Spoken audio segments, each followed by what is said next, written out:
சாதி மறுப்பு திருமணம் செய்ததற்காக தாக்கப்பட்டு கோவையில் சிகிச்சை பெற்று வரும் கௌசல்யா தேசிய தாழ்த்தப்பட்டோர் ஆணையத்திடம் முன்வைத்திருக்கும் கோரிக்கைகள் என்ன என்பது குறித்து செய்தியாளர் சுதீஷிடம் கேட்கலாம். சுதீஷ், தேசிய தாழ்த்தப்பட்டோர் ஆணைய அதிகாரிகள் நேற்று கௌசல்யாவிடம் விசாரணை நடத்தியிருக்கிறார்கள். கௌசல்யா அவர்களிடம் முன்வைத்த கோரிக்கைகள் என்ன?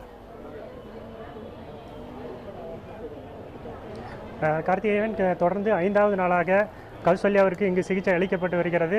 அவருக்கு தலையில் காயம் ஏற்பட்டிருப்பதால் நரம்பியல் நிபுணர்கள் மற்றும் இன்னொரு பாதிப்பும் இருக்கிறது. மன ரீதியாகவும் பாதிக்கப்பட்டிருக்கிறார். தற்போது கோவை அரசு மருத்துவமனையில் உள்ள இந்த விபத்து மற்றும் காய சிகிச்சை பிரிவில் தான் தற்போது அவருக்கு இங்கு சிகிச்சை அளிக்கப்பட்டு வருகிறது.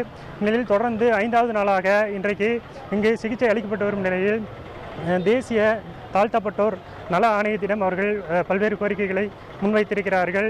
இங்கு முதலாவதாக அவர் படிப்பை தொடர வேண்டும் என்ற கோரிக்கையை அவர் தற்போது வைத்திருக்கிறார். மேலும் அவருடைய மாமனார் வீட்டிலேயே தங்கி அந்த படிப்பை தொடர வேண்டும் என்ற கோரிக்கையும் வைத்திருக்கிறார்.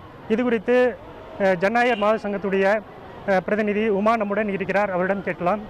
சொல்லுங்கள், இது போன்ற கோரிக்கைகள் அரசு எப்படி பரிசீலிக்க வேண்டும்? காதல் என்பது உயிர் இயற்கை அப்படின்னு பேசப்பட்ட தமிழகத்தில் இதுவரைக்கும் 81 ஆணவ கொலைகள் நடந்திருக்கு. இந்த படுகொலைகள் வன்மையாக கண்டிக்கப்பட வேண்டியது. அரசு இந்த படுகொலைகளை தடுப்பதற்கு முழு முயற்சியோடு தன்னுடைய அரசு இயந்திரத்தை முடுக்கி எல்லா விதமான தடுப்பு நடவடிக்கைகளும் எடுக்கணும். தேசிய தாழ்த்தப்பட்டோர் நல ஆணையத்திலிருந்து வந்திருக்காங்க. அவங்க கிட்ட படுகொலை செய்யப்பட்ட சங்கர் குடும்பத்தார் சில கோரிக்கைகளை முன்வைத்திருக்கிறார்கள். பொருளாதார ரீதியில் உதவி செய்ய வேண்டும், கௌசல்யாவுக்கு பாதுகாப்பு அளிக்க வேண்டும், தங்கள் குடும்பத்திற்கு பாதுகாப்பு அளிக்க வேண்டும், கௌசல்யா படிப்பிற்கு உதவி செய்ய வேண்டும் என்று சொல்லியிருக்கிறார்கள். நிச்சயமாக இத்தனையும் செய்ய வேண்டிய பொறுப்பு ஒரு அரசாங்கத்திற்கு இருப்பதாக பார்க்கிறோம். வெட்டுப்படுகிற உயிர் ஒரு மனித உயிர் என்று பார்க்காமல் அது ஜாதி உயிர் என்று பார்ப்பதால் வருகிற விளைவுகளாகத்தான் இதை நாம் பார்க்கிறோம். அரசாங்கம் பெண்களை உயர்த்தி பல கோஷங்களை முன்வைக்கிறது. பெண்கள் இந்த நாட்டின் கண்கள் என்று சொல்கிறது. ஆனால் அந்த கண்களை குத்தி காட்சியை கெடுக்கிற வேலையை இந்த ஆணவ படுகொலைகள் தொடர்ந்து செய்து கொண்டே இருக்கிறது. இதற்கு எதிரான ஒரு பிரச்சார விழிப்புணர்வை அரசு முன்னெடுத்து நடத்த வேண்டும் என்பதுதான் எங்களை போன்று இருப்பவர்களின் கோரிக்கையாக இருக்கிறது. மேலும் இது போன்ற காதல் ஜோடிகள் காவல் நிலையத்தில் போய் தஞ்சமடைந்தால் காவல்துறை அவர்களுக்கு உரிய பாதுகாப்பு அளிக்க வேண்டும்.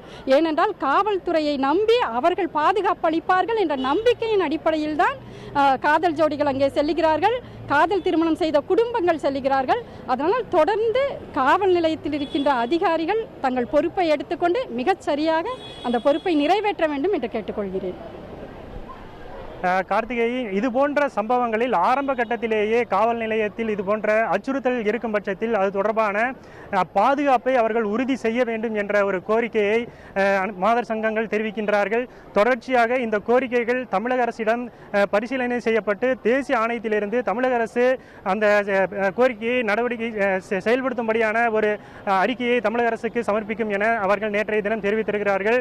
இந்த புலனாய்வுத்துறை அதிகாரிகள் தொடர்ச்சியாக நேற்று அவர்களிடம் சம்பவம் குறித்தும் அவர்கள் அவர்களுடைய அந்த அறிக்கையை கேட்டு அவர்கள் அதை பதிவு செய்திருக்கிறார்கள். அதனைத் தொடர்ந்து தற்போது 2 விதமான சிகிச்சைகள் தற்போது கௌசல்யாவுக்கு தொடர்ந்து அளிக்கப்பட்டு வருகிறது. கார்த்திகேயன்.